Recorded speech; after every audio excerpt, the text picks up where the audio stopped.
Browns and Packers getting ready to play on Christmas Day, Mary Kay. And the good news for the Browns is Kevin Stefanski says today that he anticipates Baker Mayfield to play on Saturday, even if he's got to fly out the day of the game. He does anticipate having his starting quarterback good to go against Aaron Rodgers and the Packers. Yeah, you know what? He might take the private jet. It could be the best trip he's ever taken, Dan. So, yeah, they expect him to play.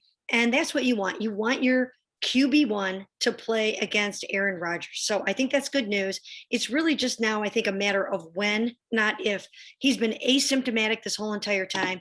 So it's just a matter of getting him on some plane and getting him to Green Bay and getting him in Lambeau. And when that happens, of course, he's going to go up against the reigning NFL MVP, who also is having that kind of season this year.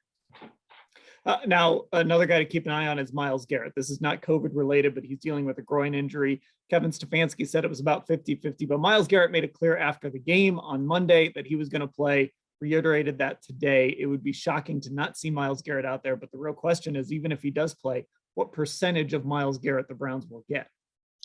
You know, you're so right about that. I'm really getting the feeling that this is a pretty significant groin injury. I mean, if Kevin Stefanski is saying, you know, we don't know if it's going to come down to game time, he's truly 50-50. I think that Myles it's probably some kind of a torn muscle or something like that. I mean, it's not great.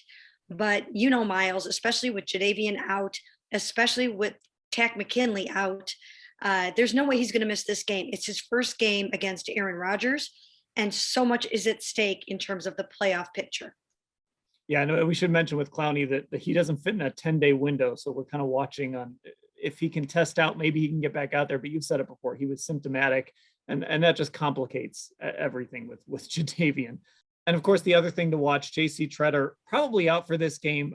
Kevin Stefanski didn't just come out and rule him out, but JC tweeted that he was not feeling well. That's why he went and got the test. He got the test, and now he's on the reserve COVID-19 list. So it seems likely that it's going to be Nick Harris right in the middle of that offensive line. And he has not started a game at center for the Browns in his short career. Yeah, you know what, Dan, I think you're right. I mean, I don't see how JC Tretter can play this game when he was symptomatic on Thursday. So I think it would be very, very hard for him to test negative on Friday or get back to the game on Saturday. I think it'll be difficult. So Nick Harris it is. And the dicey thing about that is they haven't had any time to practice together. Baker Mayfield and Nick Harris, if they have to do the center QB exchange, they've not worked on it all week.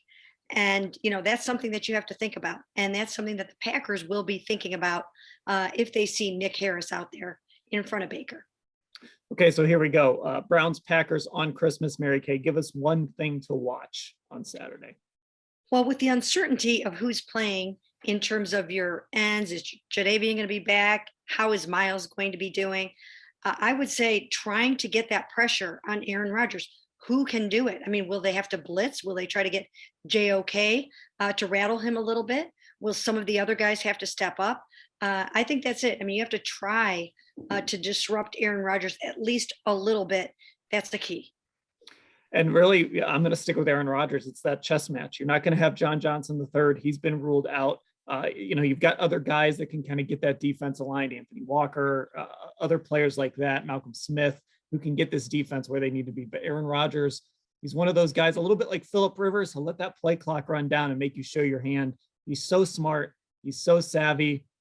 I'm sure he'll get the Browns on a couple 12-man penalties with the substitution issues that they've been having. It's that chess match. I want to see kind of how Joe Woods and that Browns defense is able to kind of match in that game of wits with Aaron Rodgers on Saturday. Okay, so whatever happens, we're going to cover it all, and you can find it at cleveland.com/Browns.